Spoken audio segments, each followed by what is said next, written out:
This July starts out a little bit slower, then ramps up by the end of it to have a pretty dramatic ending. If you're excited to dive into what exactly we can expect this July 2022, make sure to like, subscribe, and hit that notification bell so you are always up to date with what the stars have in store for you. Hi, I'm Maren. I am a professional astrologer. I use whole sign houses and traditional Hellenistic astrology with the tropical zodiac. If you're new here, welcome. If you're not new here, I am in London right now, speaking at some crypto events. So we're filming in the hotel room, which sadly enough does not have like that good of filming spot. So this is balancing on a chair and I'm like kneeling on the ground. My knees are, I'm not gonna go there. But anyway, we're not rushing. We're calm. I'm gonna have time. The panel I'm having to speak on can fucking wait. So from the 1st to the 2nd, we open the month on a bang with Mars in Aries squaring Pluto in Capricorn.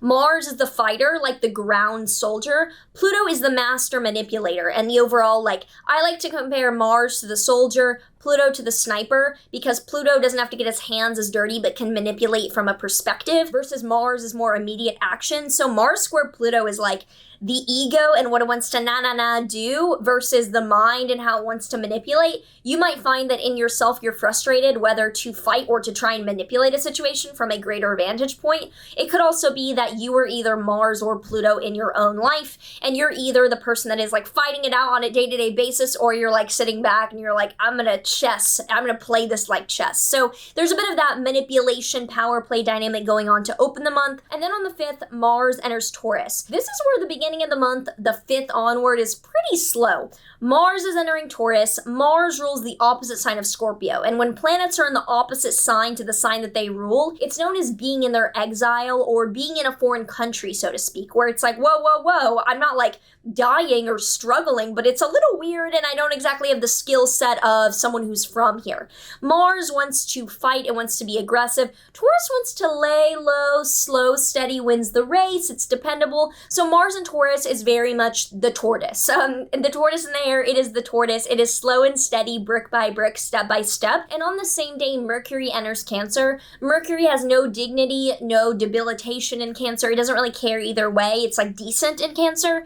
But Mercury's communication in Cancer is the crab. It wants to be safe. Mercury in Cancer can beat around the bush. It can be indirect. It can be like, excuse me, I don't know if that makes sense. It can be like the feminine energy where it's like, if that makes sense, if you know what I mean. Bitch, we know what you mean. You know what I mean. I hate myself. Okay. Mars and Taurus and Mercury and Cancer together is pretty passive, slow, more like, let me dip my toe in, let me try this. So beginning of the month is a softer, more feminine, slower note. The sun is also in Cancer right now, so it's Cancer season with Mars and Taurus. It's a bit slow. Then on the 11th to the 12th, Venus in Gemini is trine Saturn in Aquarius. Venus trine Saturn is great for long-term acting towards your values. You're like, okay, I'm going to delay gratification willingly. I'm going to invest during this time. I'm going to put money aside during this time. I'm going to work during this time towards something that will pay off in the end. Beautiful time to do that 11th to the 12th, especially around an idea or a project, given that this is an air signs. Then on the 13th to the 14th, Venus in Gemini will square Neptune in Pisces. So I hope that you worked hard the 11th to the 12th, because Venus square Neptune 13th to the 14th is like overloaded euphoria, but also nightmarish. It's like an LSD trip. It's going to enhance what your automatic frame of mind is, whether that is extremely grateful and transformative in a positive way, or that is like a nightmare on repeat. So 13th, 14th is going to expand your feelings. Venus can be value, can be feelings, can be harmony, and then Neptune squaring it is euphoric. It can be euphoric, but it can also be quite a bit of a letdown if you are having kind of a nightmare experience of something that you should be grateful for. So it's expanding that feeling. On the 13th as well, there's a full moon in Capricorn. I will have a full video up on this, but a full moon in Capricorn is letting go of you're needing to grow up. You're like, okay, let me let go of this childish behavior so that I can step up into more of an adult frame of mind. The moon in Capricorn is also in its exile. It's in a sign that's very strict, very stubborn, very climbing the ladder. The moon does not do linear. So the moon in Capricorn is like, oof, I gotta like tense up, I need to man up a little bit. I know some people are gonna get fucking triggered or whatever, but that's my energy. I kind of am vibing with this. I tend to like full moons and Capricorns. It's middle of the month kind of like wake up call of like, oh, I need to let go of this childish behavior, move on to something that is a bit more like adult in its nature. Then on the 16th to the 17th, the Sun and Mercury will be conjunct in Cancer. When we have the Sun and Mercury conjunct on top of one another, it's called a cazimi. It's an illuminating wow moment. It is, something is being realized, it's being lit up, illuminated in a mental way. The Sun is often the mind and Mercury is logic or communication. So communicating about something Cancerian, something emotional or interpersonal that makes you feel safe. You could come to a conclusion around safety and what you need to feel safe in a sustainable way. On the 18th, Venus then enters Cancer. So Venus entering Cancer just adds more like, I want to stay home and curl up with a book and like bake cake. That's very Venus in Cancer. There's a lot in Cancer right now. It is moody. It is, I love Cancer though. You know you're my favorite sign. So I'm looking forward to this July, but it's very slow. Let me stay home. Let me work on this. Does this look okay? Oh, I love you. Like, sorry, I need to stop this shit.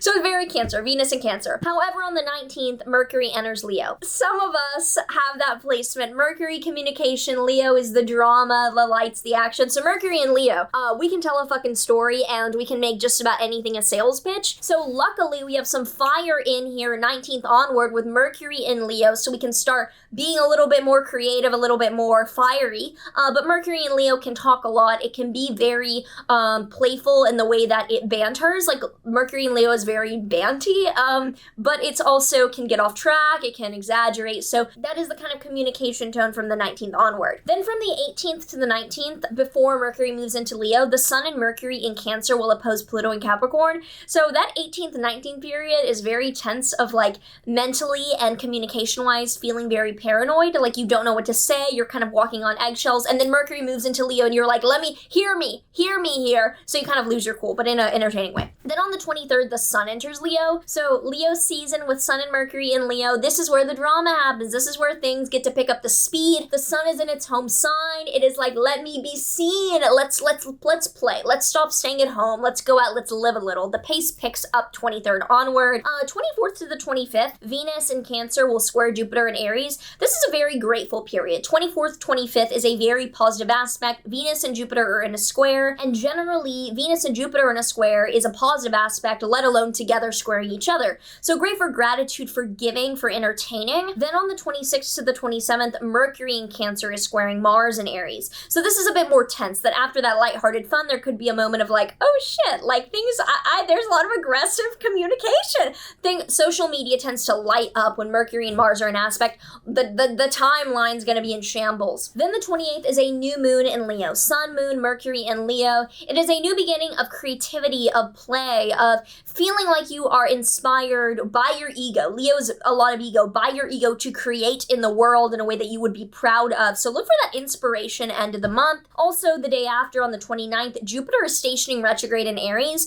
This is not going to be too felt immediately, but Jupiter has been in Aries. It's now going to retrograde back into Pisces ultimately this October. We are beginning to rethink the growth in the Aries house in our chart. We are beginning to be like, okay, wait, I grew a lot. Let me take inventory. Let me rethink this. It's not bad at all. It's just less overt growth, more of refining it. We end the month on the 31st with Mercury in Leo opposing Saturn in Aquarius. So this is a big like stage fright aspect. We might end the month suddenly like, can I say this? Can I do this? Is someone in like, it's going to feel like external situations are impeding on our ability to speak or communicate freely very last part of the month. And also on the 31st, Mars is conjunct Uranus in Taurus. Mars action conjunct Uranus, which is like volatility or instability, is like, oof, like that is very, very intense. So that's why ending the month on this note of like fiery a lot. It's much more dramatic. It's like, oh, I can't say that? Well, this is going to burst up in flames. So that's how that month ends. If you have any thoughts down below about how this astrology is coming up in your own chart or your own life, I would love to hear them, as well as any predictions you have around the world before I do the world predictions longer video closer to the date, as I'm filming this in first week of May. As I don't have tarot cards with me because I'm traveling, I'm just going to give some words of advice that do the home and family and relationship things earlier on in the month. The energy is much better for the at-home or inward journey first half. Then especially the 19th onward, it is okay to take risks, put yourself out there more. People are going to be more receptive and less scared. So be risk averse beginning half of the month, take a little bit more risk on if you want to second half. Otherwise, make sure that you like, subscribe, hit the notification bell if you have not already, as I see that most of you are not subscribed and are not getting notified. So I hope that you can see my videos, given nowadays people have trouble finding me on these things. Let me know any thoughts you have down below. Sending love, and I will see you in the next one. There is one